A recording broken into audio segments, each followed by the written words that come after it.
Game Connect.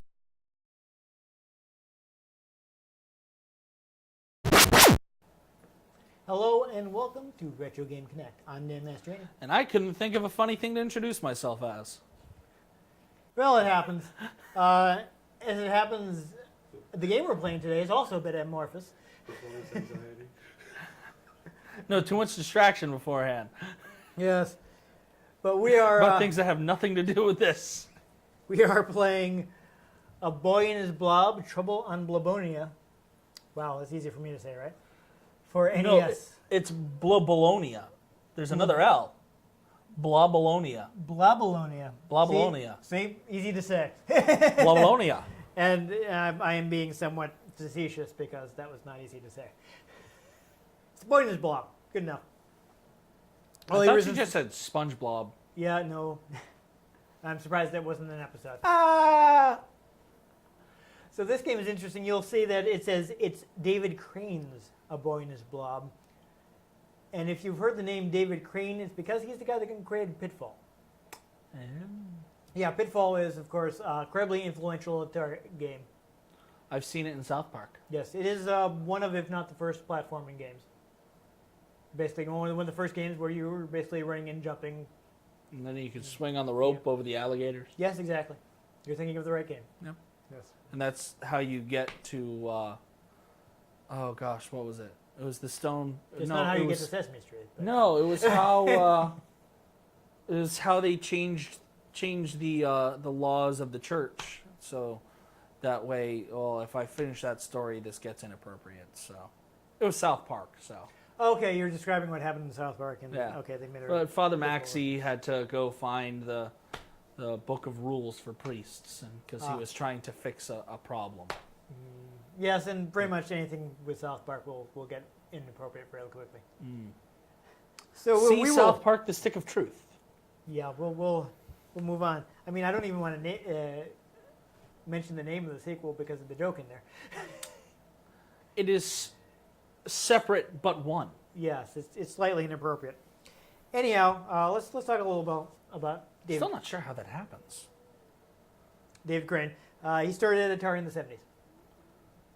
Right at the time, Atari didn't allow its programmers to See the sunlight. put their name. Well, probably that too. They didn't allow them to, any credit for the games, right? A lot of kind of programmers got a little upset about that because Atari was making bank, Yeah. and they weren't course. seeing that much of it. So they went to management and like, hey, well, we want to raise, one, and two, we'd like our name on the package because we did everything. We did the thing. This is in the days where games were made by one person. So one person did the art, did whatever sound effects there might be in an Atari Gosh, game, That sounds like a lot the of programming, all the stuff. I mean, these were pretty simple because the Atari is built to make Pong, and it's amazing that it's amazing that really anybody got anything more complicated out of it. So here's the thing. So they went in there. Crane remembers being told, "You are no more important to the product than the guy on the assembly line who puts them together." What? Yes, this is. He designed the entire game, They're all the graphics and the sound effects. Yes. but he's not important to it. No. As far as their management is concerned, typing on the keyboard is no different than putting the parts together in the assembly line. This is a frequent problem with the video game industry, where you get people in charge of a company who can't see the difference between a creative endeavor, which is making video games, and any sort of like commodity product, which is just assembled. There's a company that's commonly referred to just by two letters, and I feel like I make fun of them a lot in this. But yeah, EA. I don't know. I feel like there may be.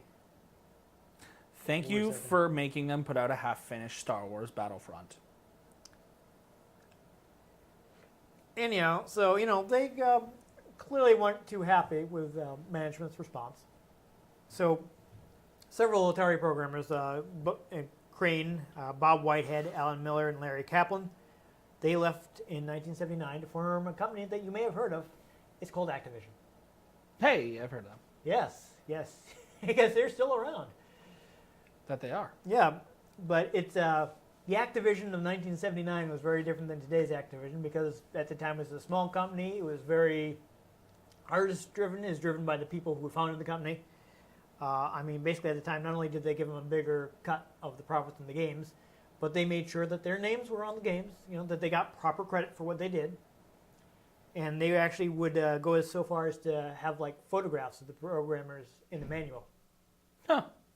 So this is a company that was actually founded by creatives. Like we want the credit. We want people to know what we're doing. We want to be seen in the same light as, say, musician or director and there's people that work in creative industries because what we're doing is creative and difficult. And then there's Saints Row 4 where you can find a hidden secret room where it has pictures of all the developers and the noisy cricket. Well, it's funny that you mentioned from that. I mean, Men in Black. The whole concept of Easter eggs in games, of being able to find like secret rooms with developers and stuff like that, it came from Atari's policy. I don't think it's one of the programmers that went to Activision, but one of the programmers that worked there was sick of not getting credit.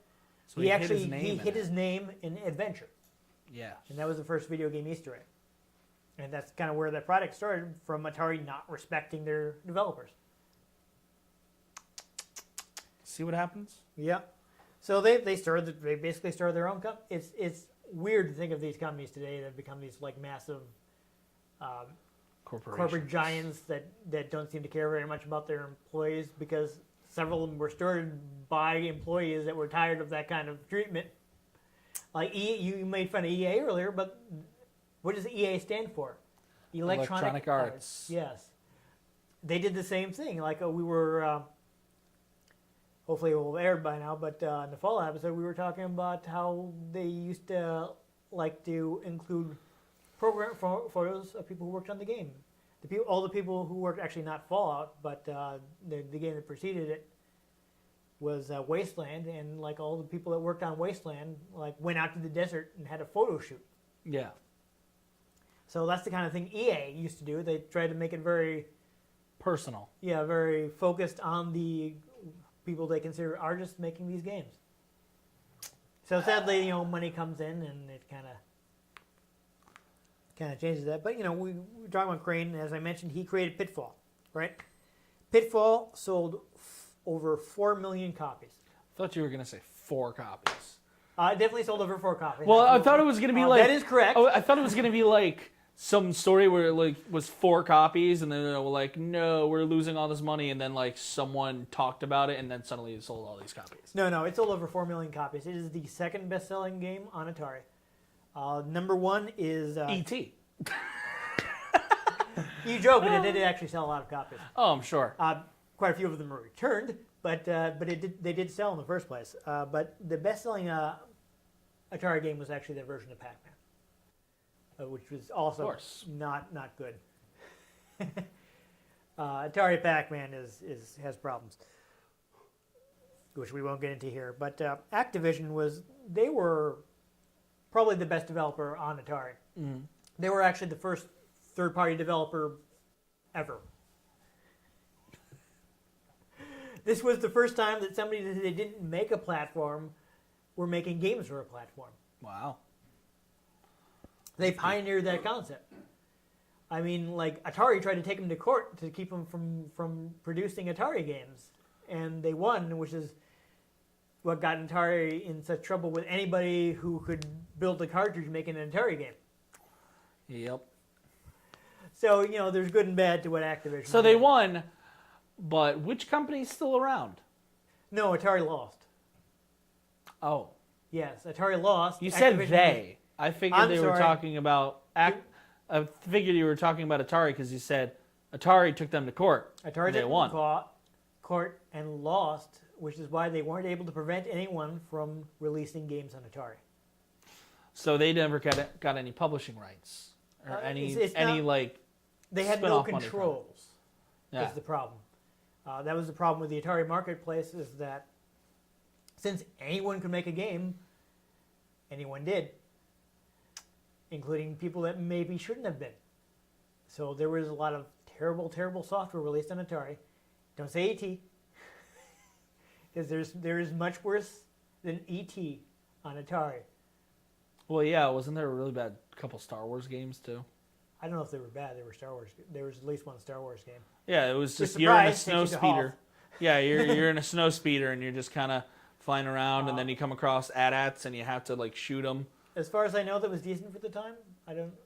I'm a bit too young for Atari, so I don't know. You're supposed to wrap the tow cables around them though, so. yeah. But I mean, what's it's the deal, an Atari. Did I mention it was created to play Pong? The fact that they were able to do snow speeders on it is a minor miracle. You know, I mean, what the better programmers like Activision were able to get out of this very simple, was basically intended to be, you know, hardware for one purpose, was amazing. True. You know, it wasn't supposed to do anything besides two paddles and a little Boom. ball bouncing back and forth. And they got stuff like Pitfall out of it. No. But yeah, because they weren't able to stop anybody, the market was just flooded with terrible games, and people couldn't find the good games, so people stopped, lost confidence in the market, and it went down the drain. And people thought, well, that video game fad is over, on to the next thing. But there was no next thing. Yeah, it is funny. Like The video games rose from the dead. people thought that video games were a fad. They were like, yeah, it's we had the Pet Rock, and now we have Atari. That's how people saw it. Until Nintendo came along. And then Nintendo was like, yo, we got this Italian plumber. Gonna blow your mind. You will love the Italian plumber. And they'll he's segue into the story a little later. And now that he's on the Switch, he's just way too high res, and it's really awkward. He has individual hair follicles and pores. This is a character that went from little tiny blips to an actual thing. Not a lot of characters have survived long enough for that. No. At least he isn't a hedgehog making out with a human woman. Yeah. Yeah, Mario hasn't done that. Let's hope the Crash remakes actually let Crash become a mascot again too. We'll see. Because everybody else seems to ditch their mascots after a while. But speaking of ditching places, in '85, Activision was taken over by a man called Bruce Davis, and of course, this is kind of in the way of the beginning of the modern Activision. And he was someone who also saw games as like commodities. His business plan was basically, play it was very safe, very anti-innovation. He'd just, get the game out there, do what is going to sell in the market, which actually didn't work out that well. But that's a story for another time. Boring. Possibly not. I don't know if we're going to be playing something where him nearly driving Activision out of business is relevant. But the point is that Green didn't like how he looked at video games. He's like, well, isn't this what we started Activision to get away from? So he bailed on Activision because he didn't, he thought that Bruce Davis basically destroyed the working environment that he enjoyed, and it was taking the company in the wrong direction. So he joined a company that had been spun off by Gary Kitchen. Gary Kitchen was somebody else who worked at Activision. Are you saying Gary Kitchen was cooking something up? Yes, he was. He took an internal development team and kind of spun it off into its own company. Early on, they were... Hopefully it wasn't panned. Yeah, right. Early on, they were basically acting as just an Activision arm of Activision's development, So they were a separate company, so Activision didn't have to necessarily worry about, all their overhead, which was good because they were losing money at the time. Because, of course, the Atari market, which had made them, huge, had cratered. Knife. Yeah. So they were... It literally cratered because they filled a giant hole with their games. They did. Yeah, so Atari was not doing well, and Activision went from being, hugely profitable for the first 2 years to spending like the next 4 years being like,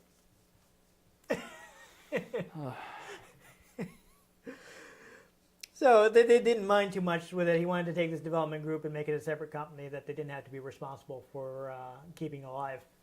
And they paid them to make Atari to make games, and which they then published. They had it the first few years. They had an exclusivity deal.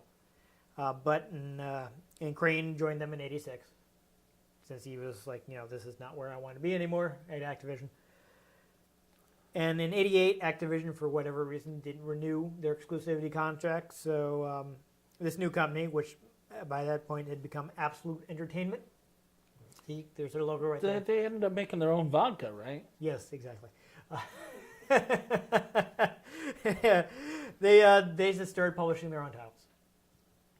And, we mentioned Nintendo earlier, and this is when they become important because, in the time that Activision was trying to not go under because Atari games weren't huge sellers anymore.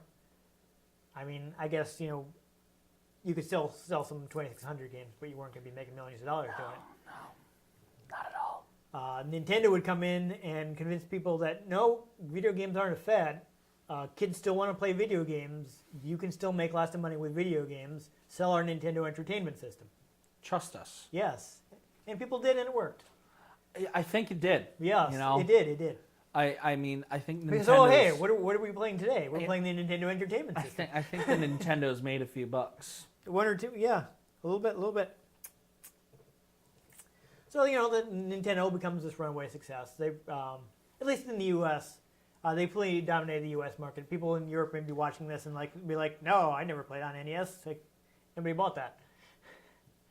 Nintendo their distribution in Europe was not great. You don't know what you're missing out on. I mean, I've never owned an NES, but you know. Well, that's why they're watching the show, to find out. But Absolute actually became the first third-party developer for NES games from North America. And every cartridge came with a couple nips. I'm not going to let the vodka thing go.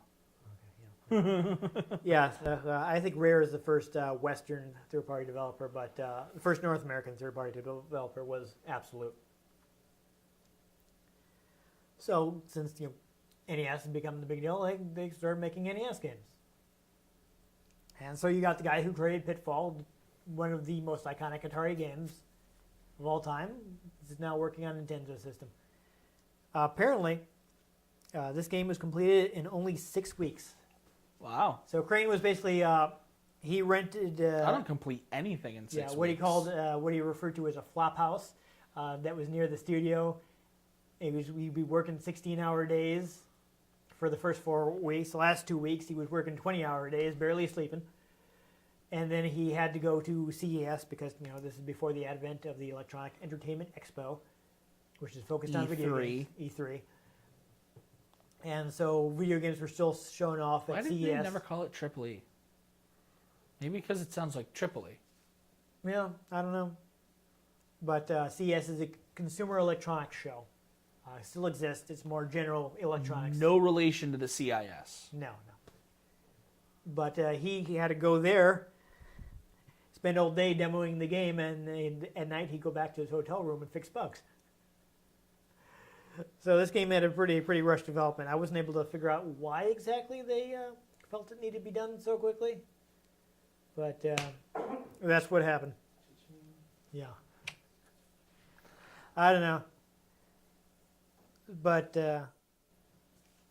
one other thing I did find out about it is that there was someone in on the project who had been a writer-producer on, he said Transformers animated features, which confuses me a little because, at that time they'd made one movie, so I'm not sure if he was also talking about the TV show. Maybe he's just worked on several movies of the Transformers? Yeah, but what I'm saying is at the time there weren't several movies. This is like... When was the article written, though? No, he said animated features, and there's the one animated movie. And then there were the Michael Bay ones that were done more recently. Yeah, maybe there's just lost in translation. Yeah, I don't know. Well, they're speaking English. And you would be surprised. Yeah, okay. What happens? I'm just saying. When people Anyhow, copy English. They'd hoped to do like toy and movie thing to go along with the game, but fortunately they weren't able to get it to happen. They couldn't team up with Nickelodeon to get the slime thing going. No. Get it? Because he's a blob. Yes, no, I see what you're saying. You know, it was making me think about, I'm trying to remember when Nickelodeon actually came out, whether that would even have been an option. Pretty sure Nickelodeon harkens back to the days of nickel theaters, so hence nickel. An actual Nickelodeon, as in the player piano, yes. Nickelodeon, the cable channel. Like, I'm pretty sure the company itself got that, its start way back then. No, I think it's just a channel from Viacom. I don't know, they decided to name it Nickelodeon because that was fun, I guess. I don't know what the reasoning was. But the cable channel came around in the 80s. I'm pretty sure it's part of the Viacom group. Well, yeah, it's definitely Viacom. I'm saying, like, the origin, like, before it became a TV thing. I mean, yes, Nickelodeons have been around. I mean, I don't think there's continuity from manufacturers of Nickelodeon to the Nickelodeon cartoon show. It's Nintendo used to make cards. Yes. Digital things have their beginnings in simple things. Okay. But again, this is like a TV channel. It's not a company unto itself. It's a kids channel that. It's a company, though. Yeah. Had to start somewhere. Okay. I mean, I don't know where Viacom started, but I don't think it was in Nickelodeon's, but. Whatever, getting off topic. I think we should go ahead and see what David Crane came up with when he decided to work on NES. Yeah. And rip off Indiana Jones's Yeah, no, he did that. font. Well, he already did Pitfall, so.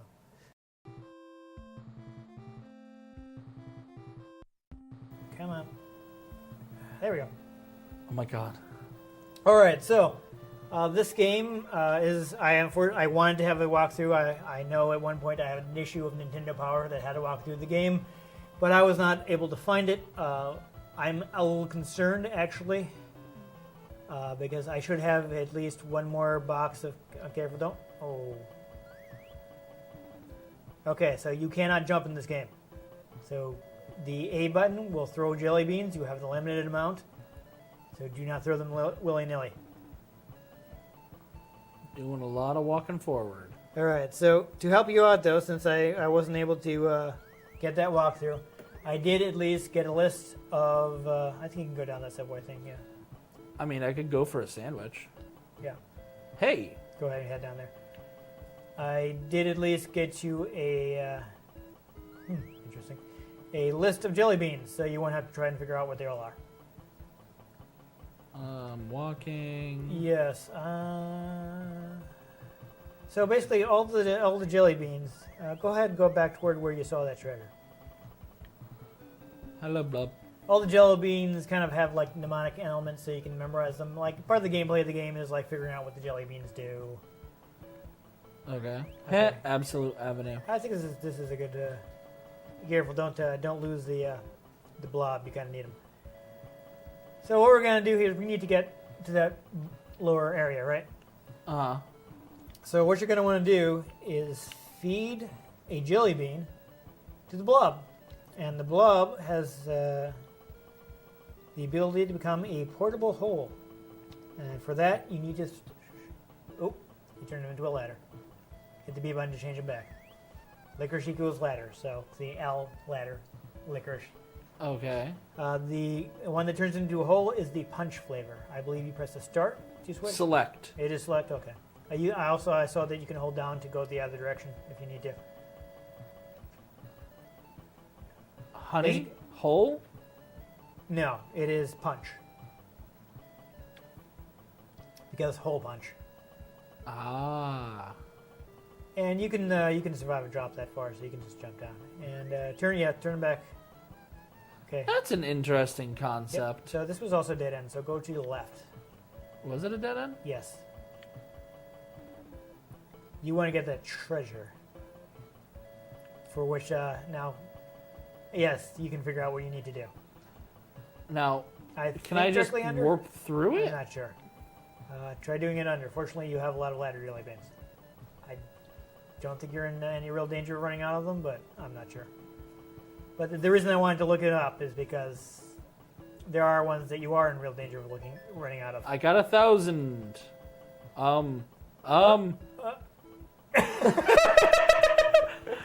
Nice. Just had some Looney Tunes physics right there. That is good. Kind of want to see if I can do it again. I like that. Ah. So you have to do the various abilities. The sound effects are kind of fun. Nice. Now, I mean, you can try going all the way to the right.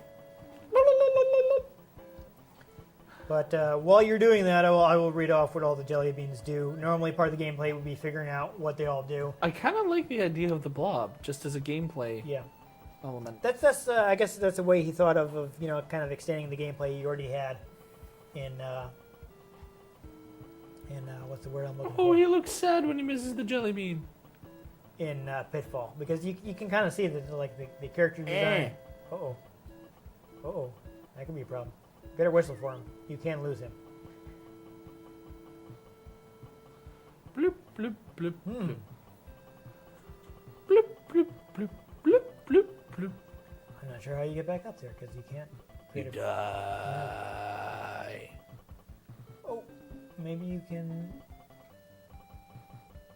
Oh, I bet I know what you can do. Okay. So unfortunately, we probably wasted some jelly beans here, but take a ladder back up to there because we know you can get up there.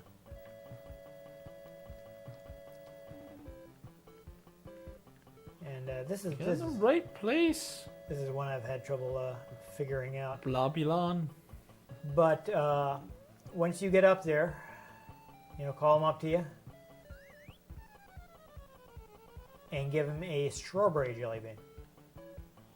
I can't figure out what this one is supposed to be. It's like strawberry jelly bean is a bridge, and I don't really understand what the mnemonic is for that. No, so you can't walk past that? Dang. All right, I guess I was wrong.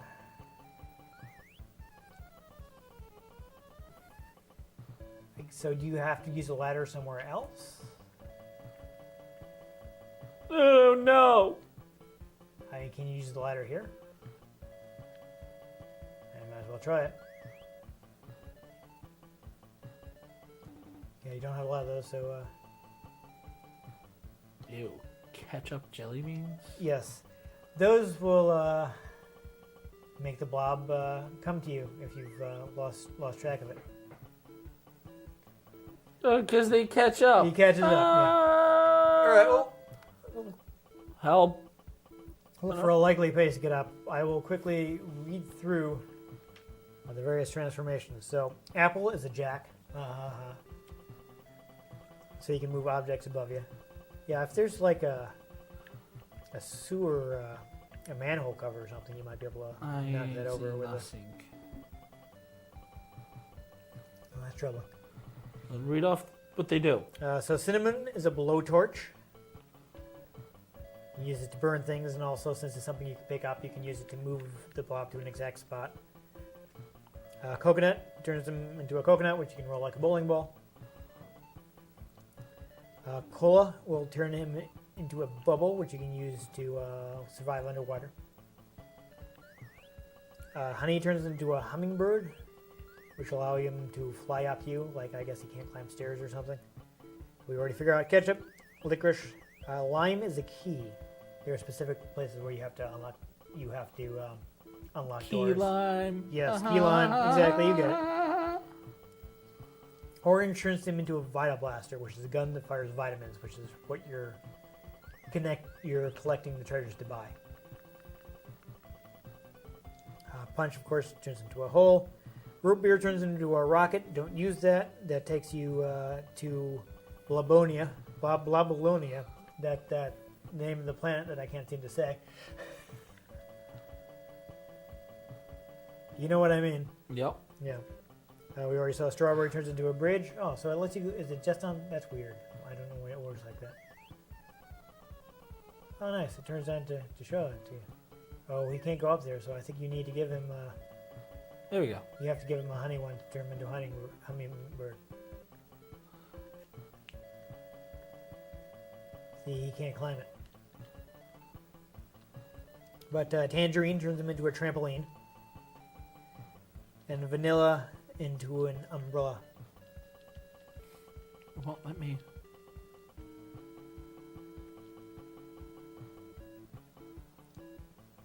Alright, so now you can, see, now he can follow you. I guess you can just leave him as a hummingbird until you need him again. Do. So there you go. Yeah, your character. I like the backgrounds actually. They Yeah. look like they might actually have been like digitized or something. So I think you need to collect. Yeah, collect treasures. I would wait and get the more expensive one. There was a manhole earlier. I think you can get in there. But I mean, there's a whole underground area here, as you can get through. This is very confusing. It is. That's why I wish I had. It's just like Dropsy in the game. This is why I wish I had that issue of Nintendo Bar. Further to the left, I think there was a manhole, so you might be able to. Before the subway? Before the subway, yes. Maybe make a portable hole there.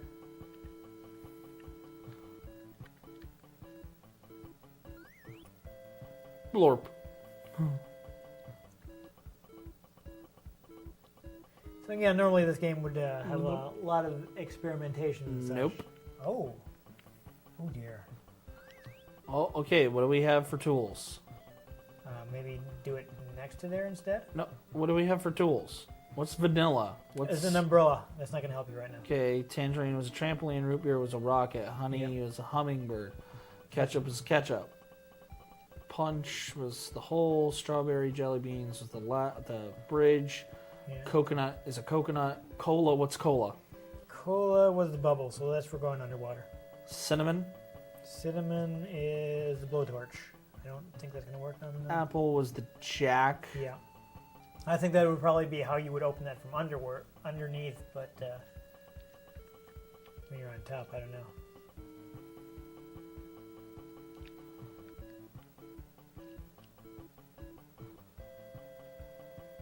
You think he's going to form a ladder downwards? Nope.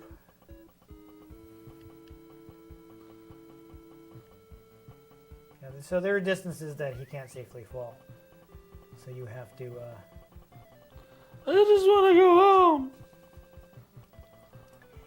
No. So I you can't have do to that. basically use the umbrella sometimes. Just do me a favor and just not directly on, maybe because it's an object it wouldn't let you do it, but just near the manhole. Try turning him into the hole.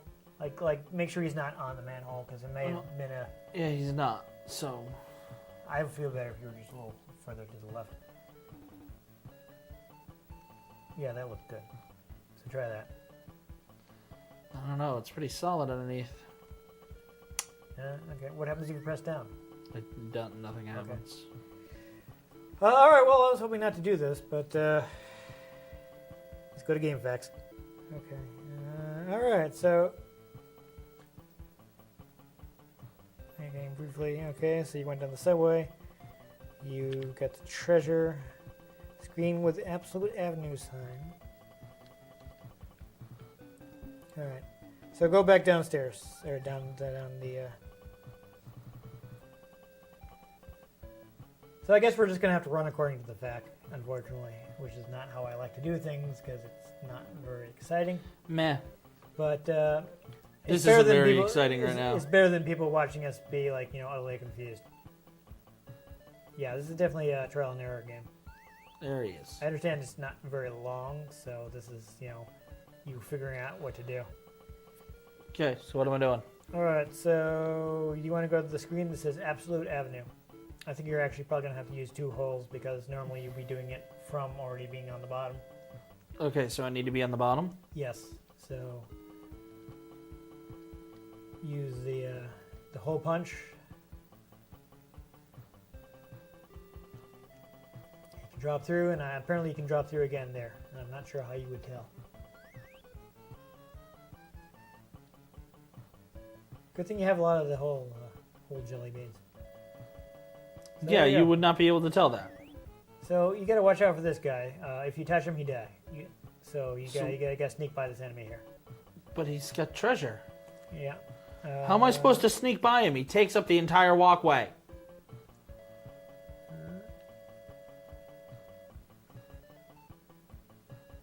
get another treasure. I mean, I don't know if you can kill him with the blowtorch. You could try it. I mean, it's not like we're gonna go all the way through the game. Oh, no, there you go. You see, you got the treasure. So now you can run. Oh, he got you. I'm not sure why you restart. Oh, it's not too bad.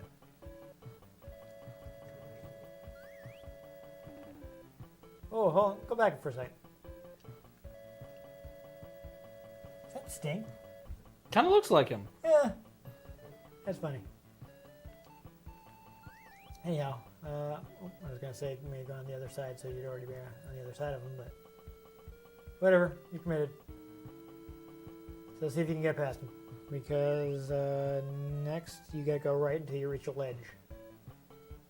So, What yeah. if I put a hole here? I think you will probably die.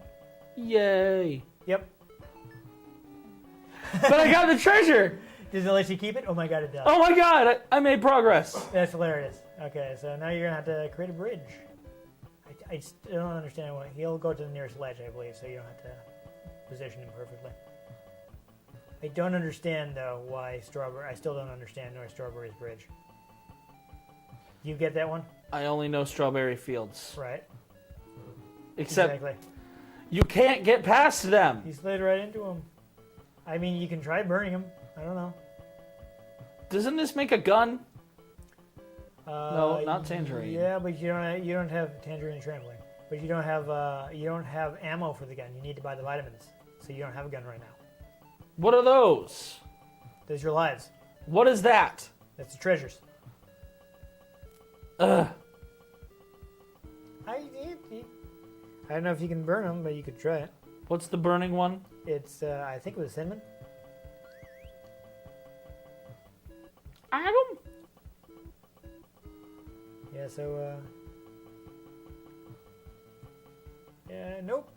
Nope. We gotta avoid them.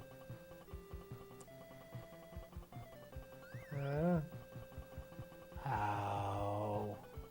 You're just gonna. What was vanilla? Vanilla was. Jeez.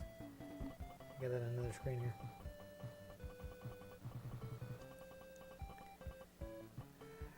Hold on, I gotta turn this. It's a fixed twist thing, so it turns into an umbrella. I mean, you could safely fall with the umbrella, but I don't know where that's gonna lead you. In that case, the fact will be useless. But if you want to go exploring on your own. Oops. Oh, you didn't pick him. Oh, Hey, I didn't die. oh okay. Alrighty. Yay for not dying. Whee! Blorp. Yeah, so now honestly I have no idea where you are, so Good. yeah. Hey, Fact is useless. that's a thing. Okay, hold on.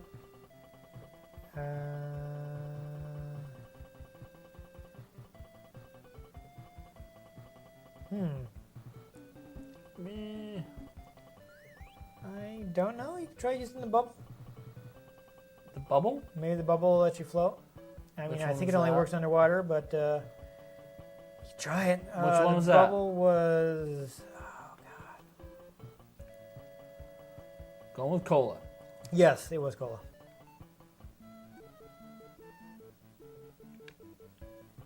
Okay, nope, that's not going to work. Oh, Nope. well. Whoa, blorp. Yeah, at least Not you didn't dying. die. You didn't die. But you're probably going to want to get out of that bubble if you're going to run past that guy. Nope. I have no idea what I'm doing in this game. Oh, I put you back here? Awkward. I'm pretty sure it should be possible to run under them. You know what I mean? When they bounce. Yeah, except at their apex, they're still as tall as I am. But you've done it before, didn't you? No. When you were getting that treasure. No, I died. I ran first time you underneath didn't die, it, though. and then it hit me. See? Oh, look at that. Okay, you might want to... Blorp. Oh, never mind. I was going to say bridge that. But whatever. Too late now. Bread end. Yep, and I'm just going to... Might as well not even bother with the fact because... I've gone off the reservation. You're lost. I don't know. I can't help you anymore. All right, well, I guess we can try laddering our way up here.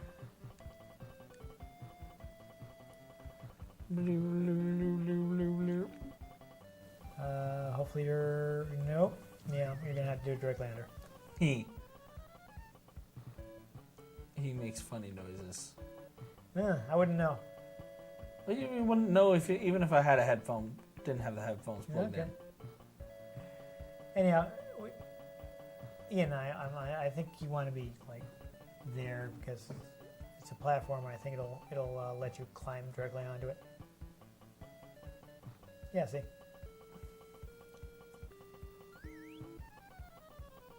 So turn back and ladder him again. And climb up. And die. You're right. Well, I mean, I would be careful getting off this platform.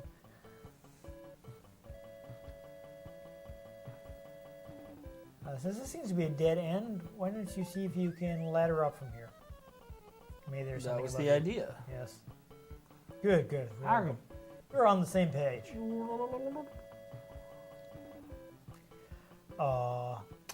So close, yet so far. I guess you're gonna have to drop back down. But be careful not to drop more than one screen at a time. Dorp. Okay, you know what? I think you can. I don't know if it's gonna go up that way. Yeah, it's past the ladder's limit. I think what you're gonna have to do is avoid the bouncing. Oh. Uh-oh. Oh, I know. Trampoline. Tangerine. That'll let you go higher than the. I think you can you hold up to go higher? Or is it the A button? No, it's up. Oof.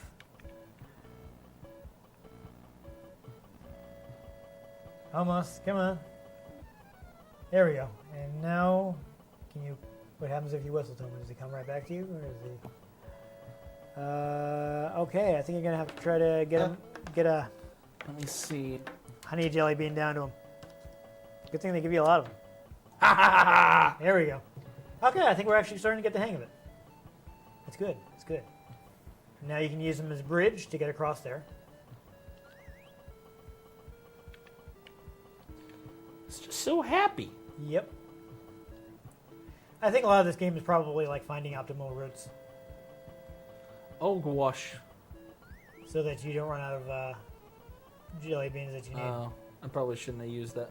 Whistled them back then, huh? Yeah, it doesn't matter. Just Meh. Oh my God. That hit detection is a little. Oh my god. Okay, so you started the last treasure. Gotcha. You get any back any of the jelly beans? That's probably for the best. Yeah, I think. We've shown off every. You know what? You know what we're gonna do? What we're gonna do? You want to try using the rocket ship and going to We're gonna use the root beer one. go to Bloborama. Blobolonia. Go to the planet that I can't pronounce the name of. Yeah. Because logic. I mean, there's stuff you have to do on the. Apparently, the boy can breathe in space, so Yep. that's good. Oh, here we go. I mean, he's definitely got We- superpowers, considering how far he can fall from. Yes. Well, we hit hyperspace. Here Oh, we go. you missed the peppermints. The peppermints give you extra lives. I couldn't control it. Oh, really? I don't know then how you would get them. Maybe with a trampoline. Or who cares? Yeah, we'll look around in the second We're just environment just a gonna little. warp. Oh, awkward. I don't know if you can protect yourself with those with the umbrella. You might just want to dodge them. I think it's probably just to dodge them. You can use the umbrella for falling rocks, though.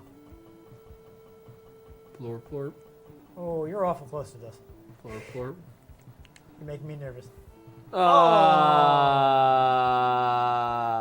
All right, close. speed run. No. Ah. Ian, this is not what a speedrun of Boy and His Blob looks like. Is it? A it's speedrun not? of a Boy and Blob involves a lot of taking advantage of glitches and skipping half the game. I've seen it, it's kind of crazy.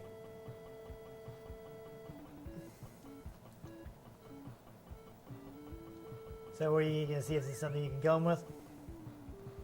See if the umbrella works, why not? Why is vanilla an umbrella? I don't know. Maybe because they thought it rhymed? Nope. Doesn't work on those guys. All right. Oh well. So we saw the second environment anyway. Yeah. There's like a cave you go into later on where you fight the last boss and make each vitamin is an egg. Everybody Yeah, cool. dies at the end. Yep. So there you go. Yeah. I Not much think a to big say part about of it. Yeah, a big part of that game is finding the critical path. Like, Figuring out just why. yeah, I mean, I actually did find a copy of the manual online. It doesn't tell you what jellybeans do. So the game is definitely designed for experimentation. Oh, I feel like it's got a very Atari mindset in that he was used to not being able to do very much. Well, you see, if you can't beat the game, then No, I don't mean it like that. I mean, he's used to if you don't know how to play the game, you can't beat the game, which means you can't move on from the game. not being able to put, like, you know, a lot of text in the game. You know, he's used to very strict limitations. So the game is designed for you to experiment and being like, okay, this is what this jellybean does. Now that I know what all the jellybeans do, now I can start exploring. And now that I know where everything is, I can think of the most efficient way to get all this stuff. Okay, first you have to realize you have to throw the jelly beans in the thing's mouth. Yes, well, that does tell you in the manual. And if you'd bought it new at the time, you would have the manual that would tell you what the controls were and everything like that. See, I tried to stop you and tell you that, okay, A throws the jelly bean, but you just kind of... Yeah, it's a video game. I'm gonna start playing. Yeah. Trying to figure out what jump is. There's no jump. Exactly. Yeah. You're bamboozled. But I can definitely see its heritage. Like, the design kind of harkens back to Pitfall, especially Pitfall 2, which was more open-ended. It had this whole massive cave system that you would explore to collect the treasures. The clone army shows up and saves everyone. Yes, pretty much. So I can see that, especially in the look of the game as well. You know, it's very different from your typical NES game because the graphics are more Atari style. Yeah. So the DNA of his previous games is there. I like the Blob as a concept, being able to turn into all kinds of fun things. And I also think it's hilarious how much was completely ripped off from Indiana Jones. Speaking of heritage from Pitfall. Well, no, you listen to the music and it literally starts with bum ba bum bum ba. Yeah.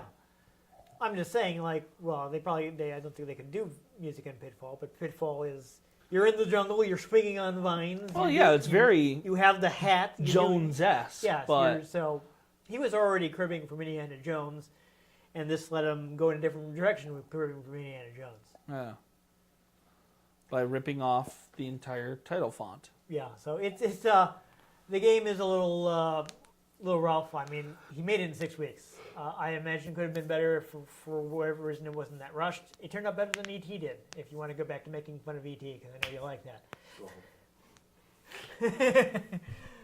E.T. was infamously made in like 6 weeks, so. This turned out better than that, I definitely think. Oh, yeah. So, of course, part of E.T.'s problem was also that it was probably a bit too ambitious for what the Atari could do. Like, if you look at interviews with the creator of the game, and he explains what he's actually trying to do, he's like, oh, that's a good idea, but there's no way it was going to work on Atari. Yeah. So that's kind of what happened there. Wanted E.T. to finally go home to join his brethren and then join the Jedi. Yes. They are in Star Wars. Yeah, no, that's There are a couple Easter eggs that almost kind of confirm that E.T. and Star Wars take place in the same universe. Hey, it's a long time ago in a galaxy far, far away. He sees Yoda and he's home. And then his species are at the Senate. Yes, no, I know about that they're at the Senate. It's good to see that they lasted long enough to visit 80s Earth. Yeah. Yeah. But yeah. What does that mean for the galaxy in Star Wars? Well, I mean, it's been a long time, so I guess they may have found intergalactic transport, but in the intervening time. Or maybe he left in hyperspace Yeah, trying to find another galaxy. Maybe ET's ship is like a sleeper ship, and they've been traveling before traveling the for a fall couple of the thousand Republic. years. Yeah, who knows? Which is why he knows Yoda. There you go. There it is.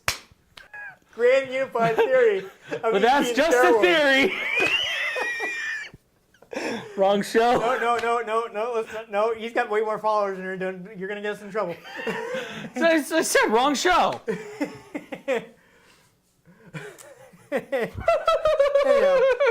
But yeah, I can see what David Crane kind of building to.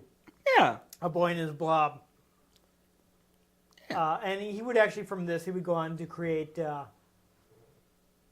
Bart versus the Space Mutants, the first Simpsons game. Interesting. Which also has some interesting ideas that maybe weren't executed as well as they could be. Bart versus the Space Mutants is a shame because the first level is really interesting. You have to do, the aliens are looking for random objects for whatever evil plot they have. The first level, they're looking for objects that are red. So you have to basically create the object, change the color of the objects whatever any way you can. Like some stuff you can spray paint. There's a awning you have to make roll up or something like that. I forget. Weird. Yeah. So but it's there's all kinds of it's like a puzzle. You can figure out how do I get all this stuff to no longer be red. There's I think there's a shade in the retirement home, and you light off a bottle rocket and hit it and get it roll up, and it's all kinds of creative stuff. But then the second level, it's not as creative, and you have to make these super pixel perfect jumps with slippery controls. So yay! Yeah, it could have been good, but it's not. It didn't stick landing, unfortunately. So that's a shame because Shame. I mean, I think last I checked, he's still making video games. So he's one of the few people with experience stretching all the way back to the days of Atari. Wow. That's still in the industry. But this game had a very good concept, even if it's. I mean, again, I'm not sure how much better it could have been on NES with the limitations of the platform. You do have some very late NES games that are actually very impressive. But Then you have the Xbox One gritty remake. yeah.